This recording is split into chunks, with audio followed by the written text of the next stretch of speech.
तो कहानी के शुरू में हम एक गाड़ी को देखते हैं जिसमें रेडियो पर बताया जा रहा था कि गवर्नमेंट के पास रिसोर्स जराए बहुत कम है, यानी कि शहर में खाने पीने की किल्लत बढ़ गई थी। तो इसीलिए उन्हें बच्चों और उन औरतों को जो माँ बनने वाली है उन्हें मारने का कदम उठाना पड़ा ताकि और पॉपुलेशन आबादी ना बढ़ सके। फिर हमें उसे गाड़ी से आदमी निकलता हुआ दिखाया जाता है जो बहुत से लोगों को इस जगह पर लेकर आया था। उन्हीं लोगों में एक कपल था, मिया नाम की लड़की अपने हस्बैंड के साथ थी। ये सब लोग अभी कंटेनर में बैठ जाते हैं। कंटेनर में एक औरत अपने टैब पर खबर देखती है कि गवर्नमेंट यहाँ पर खाने की कमी की वजह से बच्चों और माँ बनने वाली औरतें मार रही है। ये सब देखने के बाद मिया बहुत उदास हो जाती है क्योंकि वो भी माँ बनने वाली थी। इसलिए मिया और उसका हस्बैंड जिसका नाम निको होता है वो दोनों कंटेनर में बैठकर इस शहर को छोड़कर जा रहे थे। निको बैठकर मिया से बातें करता है और साथ ही वो उसे एक चॉकलेट भी देता है। कहता है कि इसे तुम तब खाना जब हम अपना सफर खत्म करेंगे और दूसरे मुल्क पहुंच जाएंगे जहाँ पर हम अपने बच्चे के साथ बहुत खुश रहने वाले हैं। मिया दरअसल इस बच्चे से पहले मिया की एक और बेटी भी थी जिसको यहाँ की पुलिस ने मार दिया था। अब इनकी बातों के बीच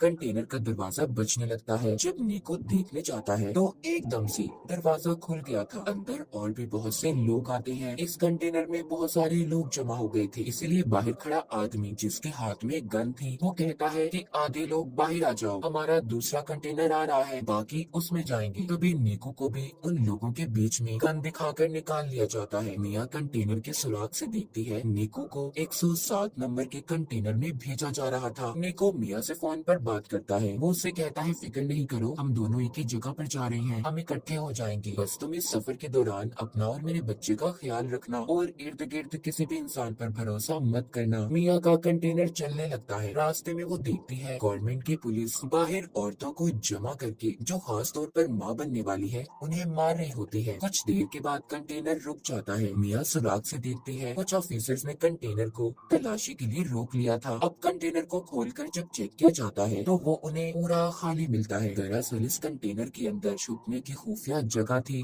सभी लोग उधर छुप गए थे। ऑफिसर जब गोली चलाता है तो उसे भी पता चल गया था कि अंदर खाली बहुत सी जगह है। अब पुलिस ऑफिसर सबसे कहता है देखो खुद ही सब लोग बाहर आ जाओ वरना तुम्हें ऐसे ही मार दिया जाएगा। ये सुनकर मिया उस कंटेनर के अंदर रखे डब्बों के ऊपर चढ़ गई थी। तभी वहाँ पर एक लड़की भी जान बचाने की खातिर दरवाजा खोल देती है। जैसे ही वो बाहर आती है ऑफिसर ने उसके सर पर गोली चला दी थी और फिर एक एक करके सबको मार दिया जाता है। सबको खत्म करने के बाद ऑफिसर ये हुक्म देता है कि यहाँ से लाशों को ठिकाने पर लगाकर कंटेनर को साफ करके शिप में भेज दिया जाए। ऑफिसर के आदमी ऐसा ही करते हैं। मिया जो कि ऊपर की तरफ जाकर छुप गई थी अब वो नीचे आती है और निको को फोन लगाकर बात करने की कोशिश करती है, मगर निको का फोन बंद आ रहा था। इससे मिया बहुत ज्यादा परेशान हो गई थी। फिर वो वहाँ पर उन्हीं मरे हुए लोगों के सामान को देखने लगती है जो कंटेनर में थी। उसे एक बैग से ड्रिल मशीन, चाकू, लाइट मिलती है और भी बहुत सी चीजें थी। मिया का कंटेनर शिप में रखवा दिया जाता है। रात भी हो गई थी। तभी समंदर में तूफान आ गया था। उस तूफान की वजह से मिया का कंटेनर जोर जोर से हिलने लगता है। वो मदद के लिए बहुत चिल्लाती है मगर यहाँ पर कोई भी उसकी आवाज सुनने वाला नहीं था। कंटेनर अब और भी ज्यादा जोर जोर से हिलने लगा था जिस वजह से मिया का सर एक बॉक्स पर लगता है। वो बेहोश हो गई थी। अब जब सुबह होती है और मिया को होश आता है तो देखती है कि उसका कंटेनर बाकी कंटेनर्स की तरह समंदर में डूब रहा है। वो निको को कॉल करने की भी कोशिश करती है मगर उसका फोन भी टूट चुका था। पास ही से उसे बहुत सी आवाजें आ रही थी जो कंटेनर में बंद लोगों की आवाजें थी। सब मदद के लिए चिल्ला रहे थे। वो अपने कंटेनर के सुराग से देखती है कि 107 नंबर वाला कंटेनर पानी में डूब गया है जिसमें निको था। अपने हस्बैंड की ऐसे मौत देखकर तो वो बहुत ज्यादा टूट चुकी थी। सोचती है कि अगर निको ही नहीं रहा तो मैं जिंदा रहकर क्या करूंगी। इसलिए अब वो खुद को भी मारने की कोशिश करती है कि तभी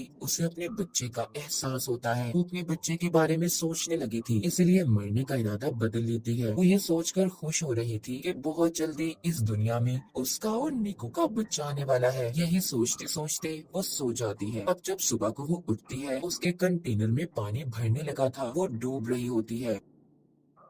पानी से निकलने की कोशिश करती है मगर नहीं निकल पाती। तभी उसकी आँख खुल गई थी। इसका मतलब ये सिर्फ उसका एक सपना था। अब वो कंटेनर में रखे बॉक्सेस को देखती है जिसमें से उसे बहुत सारे प्लास्टिक के डब्बे मिले थे। वो उन प्लास्टिक का इस्तेमाल करके सबसे पहले कंटेनर के सुराखों को बंद करती है जिसमें से पानी आ रहा था। साथ ही वहाँ से मिले और भी सामान को इस्तेमाल करती है। उसने कंटेनर को अपने रहने के लायक बना लिया था। अगले दिन मिया का फोन बजता है जो कि निको का था। वो उसे बताता है कि मुझे 107 नंबर वाले डब्बे से निकाल लिया गया था। तुम फिक्र नहीं करो मिया, मैं जिंदा हूँ। मिया उसे अपने बारे में बताती है। कहती है निको, मैं कंटेनर में फंसी हुई हूँ जो समंदर के बीचों बीच है। वो फोन पर कहता है फिक्र नहीं करो, मैं तुम्हें ढूंढ लूंगा, बस तुम अपना और बच्चे का ख्याल रखना। हम क्योंकि पहले ही गवर्नमेंट की वजह से अपनी बेटी को खो चुके हैं। मिया निको से बात कर कर थोड़ा सुकून में आ गई थी कि वो जिंदा है। अब वो कंटेनर में लोगों का बचा हुआ खाना तलाश करती है और उसे बहुत ही संभाल कर इस्तेमाल कर रही थी। एक रात फिर से समंदर में तूफान आ जाता है। मिया बहुत ज्यादा घबरा गई थी। तभी उसे दर्द महसूस होता है और उसका बच्चा कंटेनर में ही पानी के अंदर पैदा हो गया था। उसने इस तकलीफ को बिल्कुल अकेले बर्दाश्त किया। मिया की हाँ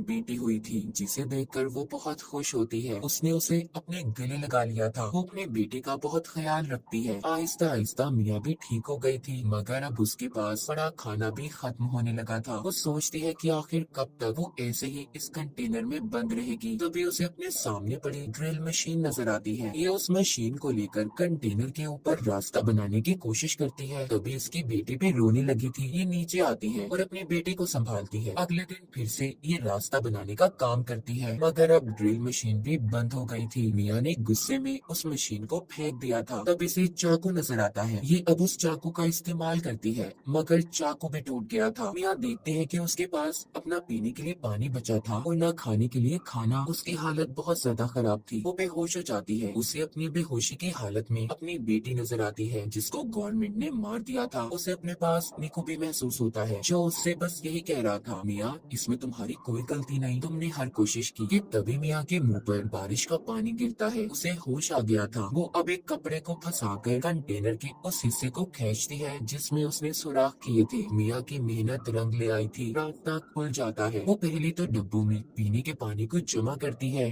फिर जब वो बाहर आती है तो देखती है उसका कंटेनर समंदर के बीचों बीच था जहाँ पर दूर दूर तक उसे कोई भी नजर नहीं आता। वो अब अपनी बेटी को लाकर आसमान और समंदर दिखाती है। कहती है हम यहाँ से जरूर निकलेंगे। तभी उसे समंदर में मछलियाँ नजर आती है। मिया को ये देखकर एक आइडिया आता है। वो मछलियाँ पकड़ने वाला एक कांटा बनाती है जिससे वो मछलियाँ पकड़ने की कोशिश कर रही थी मगर उससे एक भी मछली नहीं पकड़ी जाती। वो बहुत थक चुकी थी और ऊपर ही लेट जाती है। तभी उसे आसमान पर प्लेन नजर आता है। अब मिया जल्दी से कंटेनर के अंदर जाकर शीशे का टुकड़ा लाती है ताकि वो उसके रिफ्लेक्शन अक्स से प्लेन को अपनी तरफ बुला सके मगर जल्दी जल्दी में उसके टांग पर चोट लग गई थी। लेकिन फिर भी वो हिम्मत नहीं हारती और शीशे के टुकड़े को लाकर प्लेन पर उसका अक्स करती है मगर वो प्लेन जा चुका था। वो मायूस होकर नीचे आ जाती है और अपने जख्म को सीकर उस पर पट्टी बांध लेती है। साथ ही उसे अपने पास बहुत सारे एयरफोन्स पड़े हुए मिलते हैं। अब वो सारी रात जागकर एयरफोन के तारों का इस्तेमाल करके जाली बनाती है। अगली सुबह वो उस जाली से मछलियाँ पकड़कर अपना पेट भरती है। वो कई दिन तक ऐसे ही मछलियाँ पकड़ती और अपना पेट भरती। उसने अपने पास पड़े डब्बों में भी मछलियाँ पकड़कर रख ली थी। वो रोजाना अपना नंबर लिखकर प्लास्टिक के डब्बों में बंद करके बहा दिया करती थी ताकि कोई तो उसकी मदद के लिए आए।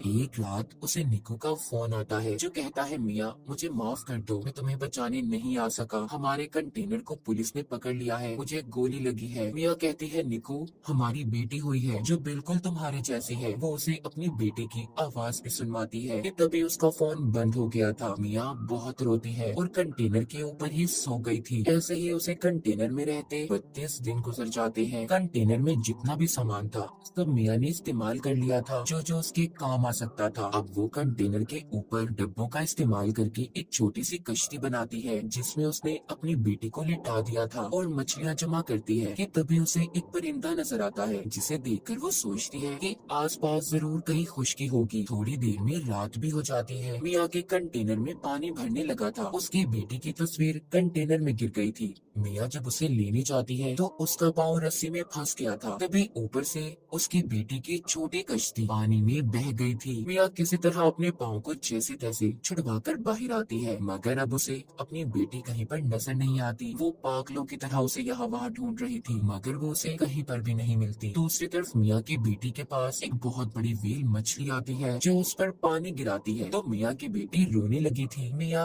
अब उसकी आवाज सुनकर तैरकर उसके पास पहुंचती है और अपनी बेटी से कहती है, मैं सिर्फ तुम्हारी वजह से जिंदा हूँ, असल में तो तुमने मुझे बचाया है। इतना कहकर मिया उसी कश्ती का सहारा लेकर सो जाती है। जब सुबह होती है और मिया की आँख खुलती है तो वो डब्बा खोलकर एक मछली खाती है जो उसने कश्ती के साथ डब्बे बांधे हुए थे। मिया अपनी बेटी को देखकर कहती है, हमने वो सब किया जो हम कर सकते थे, असल में तुमने मेरी जान बचाई है। तभी मिया आसमान पर कुछ परिंदे देखती है, वो उनके लिए मछलियाँ फेंकती है। उसके इर्द गिर्द बहुत सारे परिंदे जमा हो गए थे। तभी दूर से बोट कश्ती में एक लड़की की नजर उन परिंदों पर पड़ी थी। वो अपने डैड को अपनी बोट वहाँ पर ले जाने का कहती है। जब ये उधर आते हैं तो इन्हें मिया की बेटी मिलती है। वो लड़की उस कश्ती को देखकर सोचती है कि आखिर इतना प्यारा बच्चा वो भी पानी में किसी ने कैसे छोड़ दिया। तभी उन्हें मिया की बेटी की कश्ती के साथ एक रस्सी बंधी हुई नजर आती है। जब वो उस रस्सी को खींचते हैं जिसमें से मिया बाहर आती है, उसने दरअसल उस रस्सी को अपने बाजू से बांध लिया था। वो मिया को ऊपर खींचते हैं। लड़की उसे बचाने की कोशिश करती है क्योंकि मिया बेहोश हो चुकी थी। वो लड़की मिया को किसी तरह होश में लाने की कोशिश करती है, मगर मिया का सांस पानी में रहने की वजह से बंद हो गया था। जब मिया